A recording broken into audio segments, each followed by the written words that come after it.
gente, boa noite. Desde já eu quero agradecer a todas e todos que estão presentes nessa sala para ouvir e avaliar o meu trabalho, que tem como título A Narrativa de Transformação de uma Futura Professora enquanto Bolsista no Grupo de Insubordinação Criativa.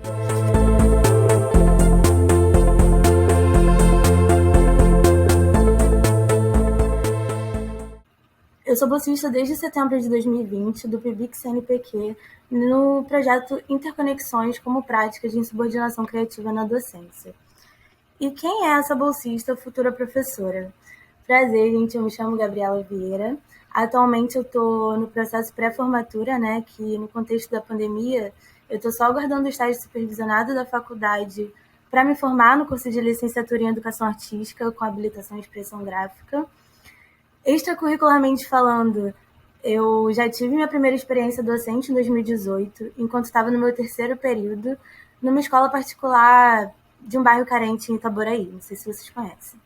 Eu fui porque lá faltava professor, porque eu tinha tempo e queria também experimentar, ter essa vivência em sala de aula, e mesmo talvez sem ter a base e a formação necessária para assumir uma turma, eu imaginei que seria melhor do que nada, então eu tomei coragem e fui. E lá eu dei aula por um ano, e no geral a experiência foi incrível, eu aprendi muito, improvisei bastante e mudei mais ainda. Não só as minhas metodologias, mas a mim mesma. Em 2019, eu fui monitora de algumas disciplinas com as quais eu me identifico no meu curso, e fazer isso me expandiu bastante e foi deixando evidente para mim algumas manias que eu tinha, preferências, vícios, acertos e seguranças, que são as minhas identidades docentes, né? Mas eu não tinha com quem dividir essas questões como um foco a desenvolver um objeto de trabalho mesmo.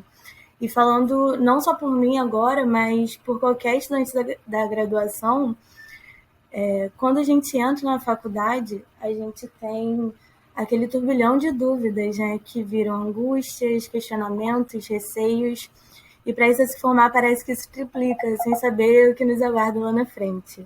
Ouso dizer que, principalmente para quem está se formando professor no Brasil, e no meu caso, professora de artes no Brasil. Eu lembro demais da minha professora de prática de ensino, na primeira e única aula que eu tive com ela antes da pandemia começar, falando sobre a solidão do professor, desse recém-formado, da falta de uma rede de apoio, de um espaço de fala. E, afinal, que voz eu tenho, né? As minhas impressões enquanto eu dei aula de artes é que eu fui coadjuvante, sabe? Eu sentia que eu era menos importante no ambiente escolar. A minha opinião, por exemplo, no conselho de classe não tinha tanto valor quanto a opinião do professor de matemática, de português. Mas será que o problema está só no outro? Em como ele me condiciona a estar nesse lugar? Será que eu posso pegar a responsabilidade para mim de mudar isso? Enfim, obviamente são muitas questões que, voltando no dilema que eu bato a tecla, que ambiente eu tinha para dividir esses pensamentos que me acompanham desde sempre, né? Nesse contexto, acreditando que eu ia me formar no final de 2020, eu senti necessidade de um suporte para já buscar a compreensão e solução disso tudo, ainda durante a graduação. E eu fiz isso por meio da pesquisa acadêmica, que foi quando eu me candidatei e fui selecionada para participar do GPIC, que foi assim uma grande surpresa para mim. Foi como um ar fresco e foi muito além do que eu imaginei que seria e agregaria na minha trajetória. O GPIC, Grupo de Estudos e Pesquisas em Subordinação Criativa, é um grande grupo que se subdivide em partes menores de acordo com os enfoques de pesquisas que tem dentro dele. Nesse slide eu mostro alguns dados sobre ele, como o número de integrantes, projetos de investigação em andamento e quantas linhas de pesquisas existem, além da que eu estou alocada, que é a formação de professores. Nessa linha, a gente se encontra semanalmente para discutir sobre formação inicial e continuada, sobre práticas docentes, nos diversos contextos educativos que existem, né? Então, nós somos alunos e professores estudando e pesquisando através das nossas narrativas, análises, leituras, os debates, reflexões profissionais com o viés na insubordinação criativa. Esse grupo vai elaborar um curso de extensão em forma de oficina para professores da educação básica, no desejo de avaliar suas ações com os nossos olhares atentos para identificar suas atitudes de insubordinação criativa. E eu vou participar dessa produção, desse curso. Aqui eu listo alguns dos artigos e teses que o grupo já estudou, debateu, que eu apresentei, e os eventos que ele participou, sendo um internacional, que é esse A Voz dos Professores de Ciência e Tecnologia, que foi em Portugal. Mas, Gabriela, afinal, o que é essa tal de insubordinação criativa que você tanto está citando até aqui, né?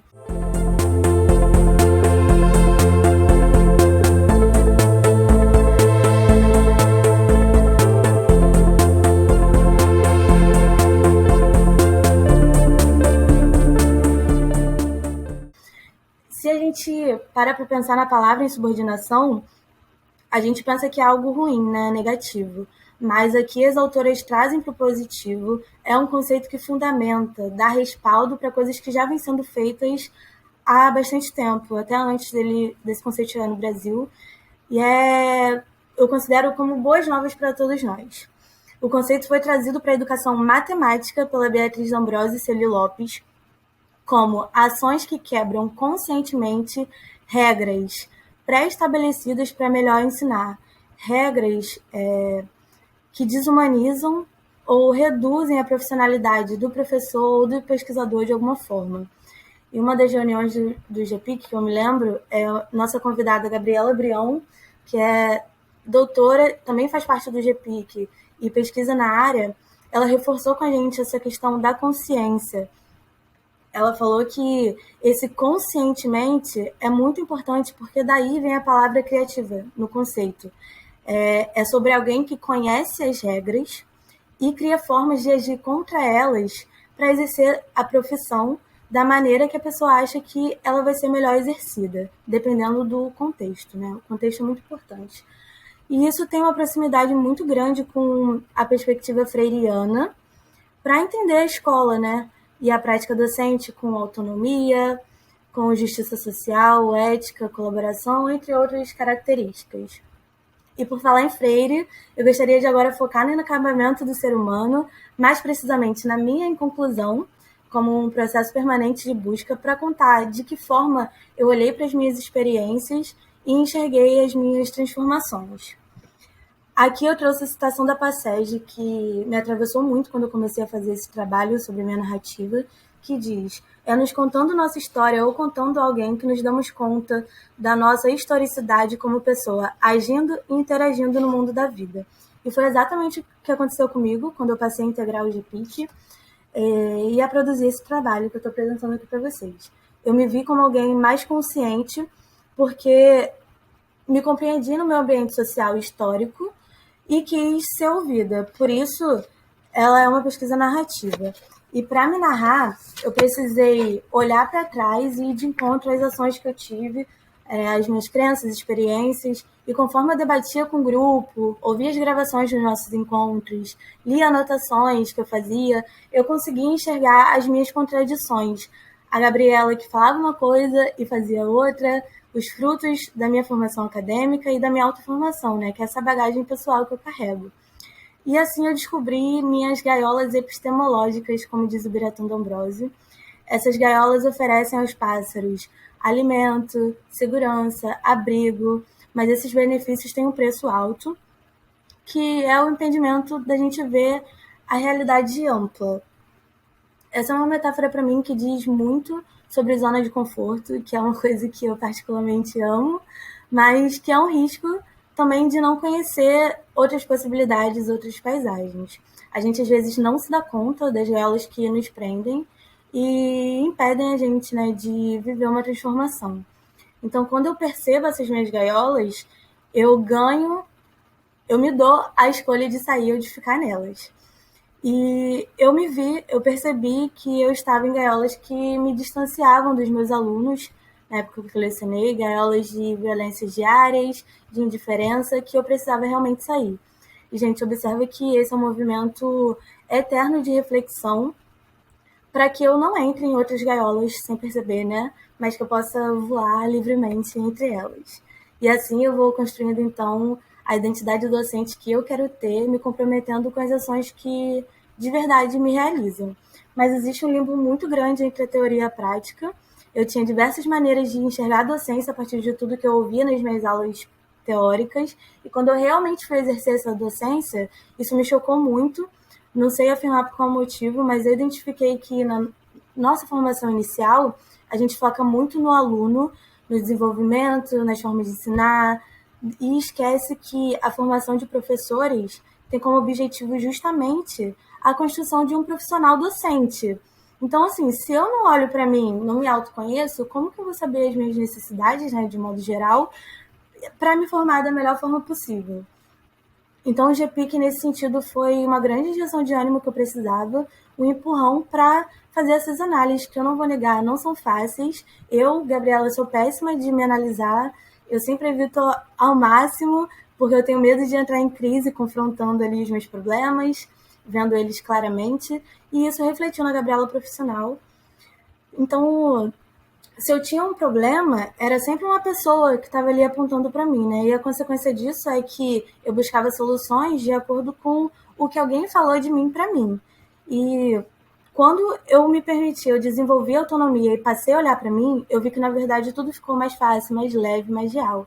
Eu me deparei com atitudes muito boas que eu tive, das quais eu me orgulho, mas também eu vi que eu tive aquele mais do mesmo, sabe? Eu afastei alunos de mim porque eu segui violências simbólicas da escola, um conservadorismo de uma escola que não acompanhava as transformações do mundo. Mas assim, a vida, né? E o importante foi entender o que isso fez de mim e o que eu faço disso, de que forma essas minhas experiências me formam e me transformam, no sentido de La Rosa que a Juliana, se eu não me engano, citou no trabalho anterior. Nessas horas, ser acolhido é muito importante porque a gente vê que isso não acontece só com a gente, né? Então, quando eu encontrei no GPIC esse espaço de acolhimento, de pertencimento, de reflexões, ele é um grupo que funciona como uma comunidade de prática colaborativa, de trabalho colaborativo, que é um conceito de Wenger, que significa que basicamente todos nós somos iguais, estamos no mesmo patamar, na busca de melhora, de aprendizado, de partilhas, não só das funções do grupo, mas também das nossas angústias. E, gente, eu poderia ficar aqui falando eternamente sobre todas as formas que o grupo contribuiu para a minha formação até aqui, por meio das reflexões, dessas identificações, dos estudos e do suporte que ele me deu, mas o tempo é curtíssimo, eu tenho aqui 2 minutos, então eu vou deixar algumas lacunas nessa minha fala, e eu acredito que eu espero que vocês tenham construído alguma ideia comigo também, porque isso também é o resultado de uma transformação. Eu não sei se ficou tão claro, mas para mim foi um avanço muito grande, uma libertação realmente.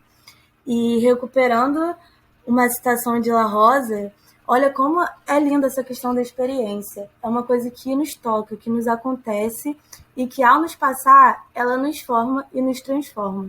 E a gente só vivencia isso através da experiência.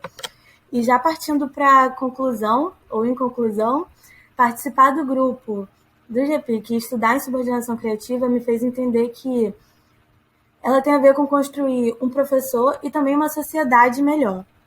Eu, como futura professora, espero muito conseguir saber julgar o que é melhor para os meus alunos. Eu aprendi que as regras não foram feitas para serem quebradas, mas que elas estão ali para serem interpretadas sim, e que eu tenho que ter a força dentro de mim para evitar injustiças que acontecem nesses espaços, né? E é isso que eu desejo para você que está aqui hoje, se identifica com isso de alguma forma. A intenção desse meu trabalho é justamente ventilar esse conceito e esse grupo a partir da minha narrativa enquanto integrante do GPIC, porque ele me tocou e me atravessou de muitas formas.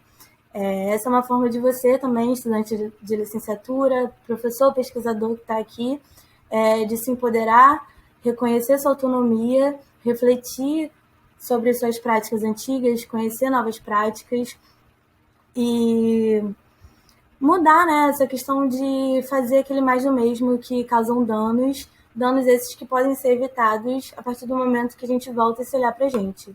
Eu sou a prova disso. Hoje, muito mais do que antes, eu exijo respeito pela profissão que eu escolhi, sou muito mais madura, já não sou mais aquela aluna, estudante que se candidatou para fazer parte do GPIC lá em setembro. Eu vou continuar no GPIC depois que eu me formar, porque eu vi o quanto ele é importante para mim e o quanto eu recebo nesse grupo, porque eu estou aqui com os meus semelhantes, amigos, orientadores, colegas de trabalho com quem eu aprendo e deixo um tanto a cada vez que a gente se reúne.